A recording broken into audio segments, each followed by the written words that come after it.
Okay, Assalamualaikum warahmatullahi wabarakatuh dan selamat sejahtera kepada semua followers Cili Bangi. Jadi bersama saya Fikri kembali dalam video mingguan Cili Bangi. Jadi pada minggu ini kita nak bawakan kepada tuan-tuan cara-cara untuk kita tabur baja NPK ke dalam polybag. Jadi ada kesilapan yang sebelum ni yang mungkin tuan-tuan pernah menghadapi masalah pokok ni lecur ataupun terbakar disebabkan kita tabur baja NPK dengan cara yang tidak betul lah. Jadi pada minggu ni saya akan tunjuk cara-cara untuk kita tabur baja NPK dengan betul. Okey, jom kita tengok.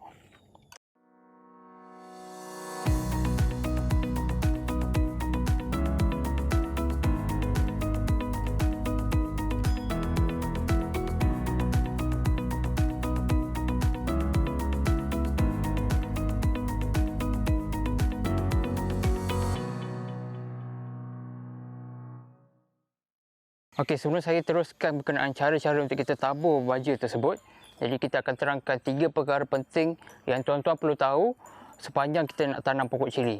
Jadi ada 3 perkara. Yang pertama sekali adalah peringkat penanaman. Jadi kita kena tahu peringkat penanaman cili tersebut. Yang pertama kita pecahkan kepada dua, iaitu vegetatif dan juga generatif. Jadi kedua-dua peringkat ni ada dua jenis baja yang berlainan unsurnya.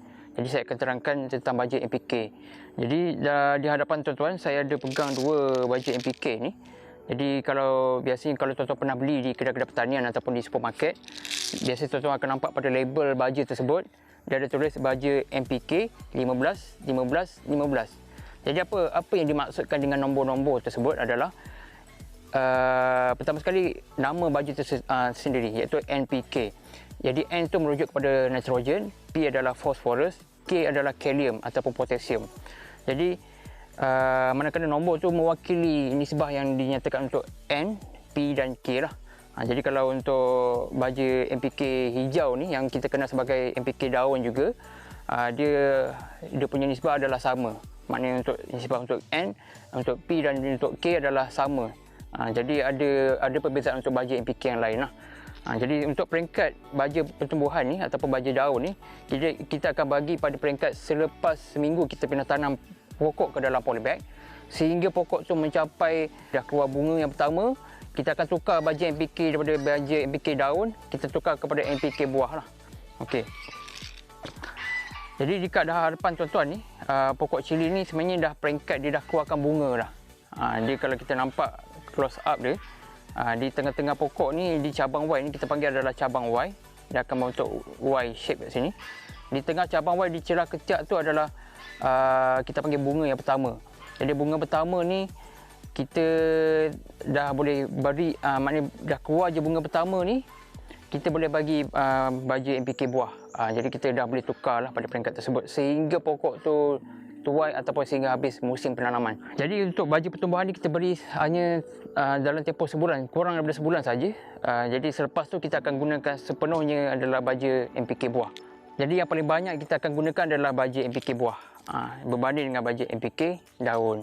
Alright. Okey, yang ketiga kita akan tabur baja tersebut. Jadi kat mana kita nak tabur? Jadi apa kelengkapan yang tuan-tuan perlukan adalah yang pertama sekali tuan-tuan perlu ada kita panggil sudu ataupun apa-apa alat yang boleh disukat lah untuk kita menyukat baja kita nak tabur pada permukaan tanah ni.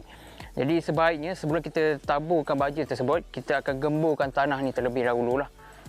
Setiap kali kita nak tabur, kita akan gemburkan permukaan tanah ni dan kita akan tabur baja tersebut. Jadi kat mana nak tabur? Jadi ada kesilapan yang orang buat, yang mana setengah daripada kita mungkin tak ada asas penanaman. Jadi dia memikirkan logik akal, iaitu yang mana kalau kita tabur baja, kita kena pastikan pokok tersebut dapat. Maknanya lagi dekat, lagi bagus. Maknanya kalau jauh jarak baja tu daripada pokok, jadi baja mungkin tak dapat pada pokok. Itu adalah kesilapan. Terutama sekali kalau menggunakan baja NPK yang jenis macam ni lah. Sebab ni adalah baja NPK yang kita panggil sebagai slow release fertilizer. Maknanya dia dilepaskan perlahan-lahan. Sebab tu kekerapan dia adalah 2 minggu sekali kita bagi baja. Dia tak sama macam kita bagi baja AB yang mana pokok kita terus siram air, pokok tersebut terus serap air yang bercampur dengan baja. Jadi maknanya baja yang berada dalam baja AB ni baja yang dah disimplify, maknanya yang dah diuraikan ataupun dah dimudahkan untuk pokok terus sedut baja tersebut. Jadi cara nak guna yang betul adalah kita akan buka kas tabung ni. Jadi kalau mengikut label dia, kita akan tabur 5 gram ataupun satu sudu kecil. Jadi kalau saya pakai satu sudu besar ni, saya akan gunakan separuh saja. Jadi saya dah timbang, memang kita kira yang kalau biasanya ini untuk baja MPK lah. Kalau tuan-tuan gunakan baja macam tinja ataupun najis ayam, dia mungkin perlukan satu sudu sebab dia ringan sikit. Jadi untuk MPK kita ambil separuh saja. Separuh. Dan kita nak tabur kat mana? Kita akan tabur di sekeliling polybag, bukan di tengah-tengah pokok. Jadi contoh macam ni. Di tepi lah. Lagi jauh lagi bagus. Maknanya kalau kita tabur betul-betul dekat tepi dinding polybag pun tak ada masalah. Sebabnya bila kita dah siram air tersebut dia akan membasahi keseluruhan polybag. Okey. Alright. Sama juga kalau kita gunakan baja MPK buah, yang mana teknik yang sama, maknanya kita tabur di sekeliling polybag lah. Jadi tuan-tuan tak perlu risau tentang masalah yang berulang, iaitu pokok tersebut akan layu ataupun kering ataupun lecuh. Biasanya lecuh di pangkal pokok lah. Okey, itu saja untuk 3 perkara yang tuan-tuan perlu tahu berkenaan dengan baja MPK dan juga cara-cara untuk kita tabur baja tersebut.